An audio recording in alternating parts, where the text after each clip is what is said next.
ассалому алайкум дӯстон, хуш омадед ба шабакаи мо. дар навори имрӯза барои шумо тозатарин ва муҳимтарин хабарҳоро аз ҷаҳони ММО омода кардем. барои ҳамин наворро то охир тамошо кунед. мо бошем оғоз мекунем.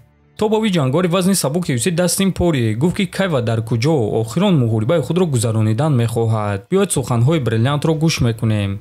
ма ба шумо бисёр чизҳо гуфтан мехостум, лекин ҳозирашта танҳо хабар дода метавонам ки ман ҳар ҳафта бо намояндагони UFC ҳамсӯҳбат шуда истодаам ва эҳтимол аст ки муҳорибаи охирони ман тобистонӣ дар Арлианаи нав мегузарад. турнири тобистонӣ дар Арлианаи нав беҳтарин мешавад ва ин чизе ҳаст ки мо дар болои он кор карда истодаем ва ҳамаи кор қариб ки ҳал шудааст, гуфтааст Порие. хотиррасон мекунем ки баъди мағлубият дар муҳориба зидди Ислам Махачев, Дастин Порие эълон карда гуфт ки як муҳорибаи дигар мегузаронад ва карьераи худро ба анҷом мерасонад ва чӣ гуне ки мебинем ӯ ин охирон муҳорибаи худро тобистонӣ гузаронидан мехоҳад. дӯстон, чӣ гуне ки медонед мо тӯли чанд сол аст ки бо ширкати шифофармо ҳамкорӣ мекунем ва ба боварии комил ин ширкатро ба шумо тавсия медиҳем. дар ин ширкат шумо ҳама намуд доруҳои гиёҳӣ, духиҳои арабӣ, соатҳои мусалмонӣ, ҷойнамозҳо, шампунҳои гиёҳӣ ва боз бисёр дигар чизҳоро дастрас карда метавонед. ин ширкат дастафка ба тамоми шаҳрҳо доранд, ҳамчунин мошинкаҳо барои риш ва мӯи сар, доруҳо барои фарбе ва харобшавӣ,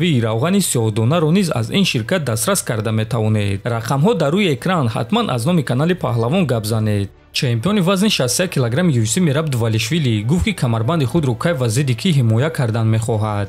ма фикр мекунам ки фикрҳои мо бо UFC як аст. ма бо Шон Омели ё ин ки Пётр Ян реванш гузаронидан мехоҳам ва фикр мекунам ки UFC низ ҳамин чизро мехоҳад. муҳорибаи навбатии ман моҳи апрел ё июн мегузарад. касеро ки онҳо зидди ман мемонанд, ма тайёрам. ма шартномаи муҳорибаро интизорам ва омодаам ки боз муҳорибаи хуб нишон диҳам. ин коре ҳаст ки ма дӯст медорам, гуфтааст Дувалишвили. бояд қайд кард ки Мераб Дувалишвили қариб ҳамаи ҷанговарони топи вазни худро шикаст додааст. ана дар муҳорибаи охирони худ бошад, Умар Нурмагомедови бебохро шикаст дода аввалин мағлубият дар карьераи касбии ӯ овард.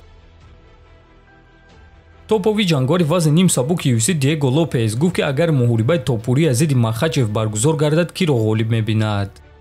ин муҳорибаи беҳтарин мешавад, чунки Илия ҳимояи хуб аз гӯштин дорад ва боз ӯ ҷуҷитсои бениҳоят хуб дорад, аммо барои ӯ ин муҳорибаи осон нахоҳад шуд. ислам ҷангвари боақл аст, ҳамчунин Илия низ рақиби осон нест. ман фикр мекунам ки ин муҳориба фавран ба анҷом мерасад. шояд ки Ислам бо тариқи нокаут ғолиб мешавад, аз шояд ки Илия бо тариқи нокаут ғолиб мешавад, лекин худи ман ба ғалабаи Махачев боварӣ дорам, гуфтааст Лопес. дӯстон, шумо бо ин суханҳои Лопес розӣ ҳастед ё ба фикри шумо Ислам Топурияро ба осонӣ шикаст медиҳад, агар ки муҳорибаи онҳо баргузор гардад?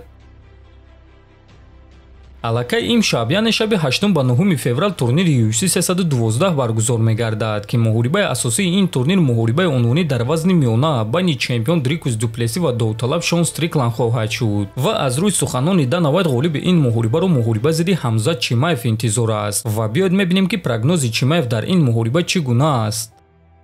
фикр мекунам ки Стрикланд шанси зиёдтар дорад, лекин Дуплеси низ рақиби оддӣ нест. ӯ ҷангвари бақувват аст, 60 ба 40 ё ҳатто 50 бар 50. ҳар дуяш ҷангвари шавқоваранд ва ҳар дуяш стилҳои аҷиб доранд, гуфтааст Чимаев. дӯстон, ногуфта намонад ки ин реванши онҳо мешавад. дар якум муҳориба Дуплеси ғолиб шуда буд. дар ҳамин ҷо навори мо ба анҷом мерасад. фикру ақидаҳоятонро нависед, ҳатман дар YouTube канали мо обуна шавед. то боздид, хонободу сарбаланд бошед.